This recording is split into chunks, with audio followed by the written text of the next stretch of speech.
The Great Pyramid of Giza stands as a colossal structure, an enduring icon on the Egyptian landscape. It is a profound testament to the ingenuity and ambition of the ancient Egyptian civilization. Yet, despite centuries of study, its construction remains a source of wonder and intense debate.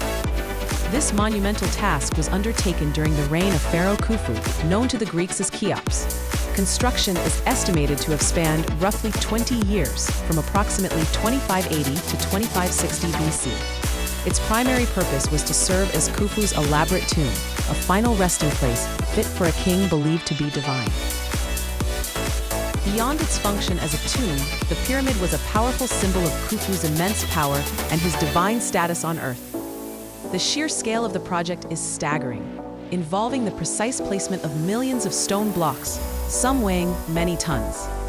Building such a structure presented a significant engineering challenge, one that continues to fascinate researchers and capture the imagination of the world.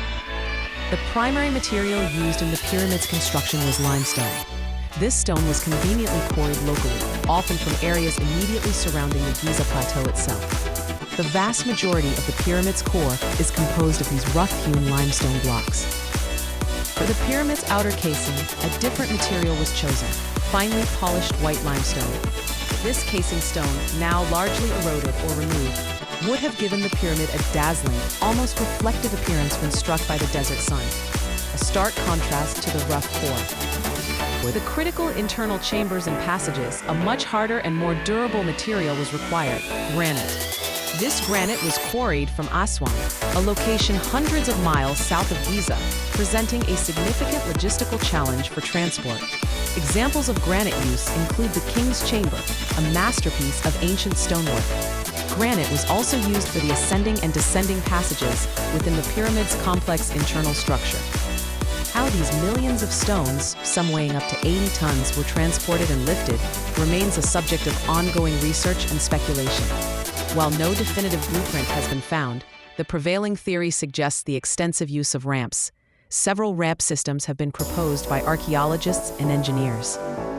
These include the idea of a single straight ramp extending from the quarry, a spiral ramp winding around the pyramid's exterior, or perhaps a combination of both types, adapting as the structure grew.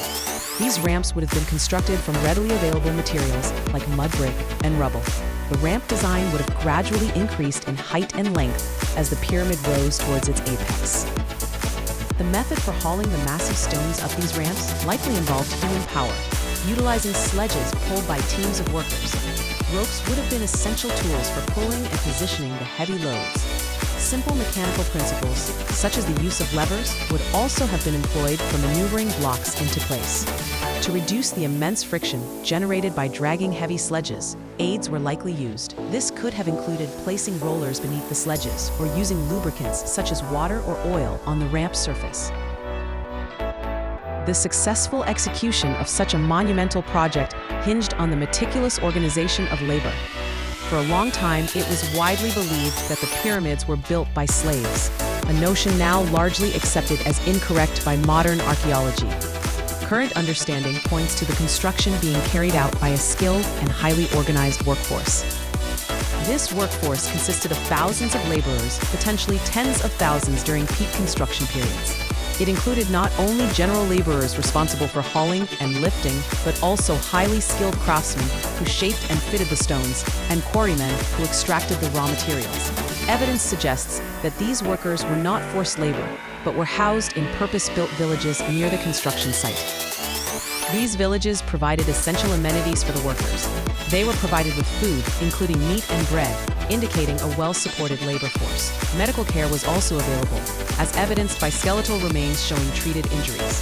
Furthermore, the discovery of burial grounds for the workers suggests they were valued members of society, not disposable slaves. Achieving the pyramid's remarkable accuracy required sophisticated surveying techniques. Precise surveying was absolutely essential for several critical aspects of the construction. Its primary purpose was ensuring the pyramid's four sides were aligned with incredible accuracy to the cardinal directions: north, south, east, and west. Equally important was maintaining the pyramid's levelness across its vast base. The likely methods used involved a combination of practical techniques and astronomical observations. A Alignment with the stars, particularly the circumpolar stars, would have provided a reliable method for determining true north. Ancient Egyptian surveyors also utilized various tools to achieve their precision. Examples of these surveying tools include plumb bobs, used to establish vertical lines, and leveling instruments, possibly involving water or straight edges, to ensure horizontal accuracy.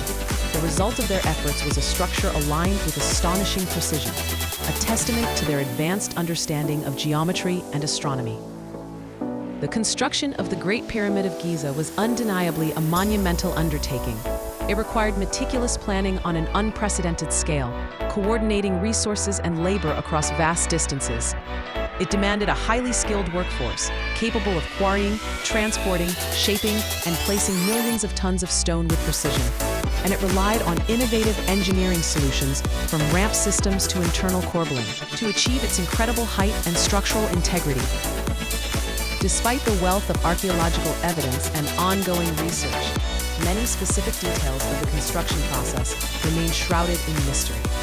The exact ramp configuration, the precise techniques for lifting the heaviest stones, and the full extent of their organizational methods continue to be debated. Yet the pyramid's enduring legacy continues to inspire awe and wonder in all who behold it. It provides invaluable insights into the advanced capabilities, organizational prowess, and sheer determination of the ancient Egyptians, leaving us to marvel at how they achieved such an impossible feat thousands of years ago.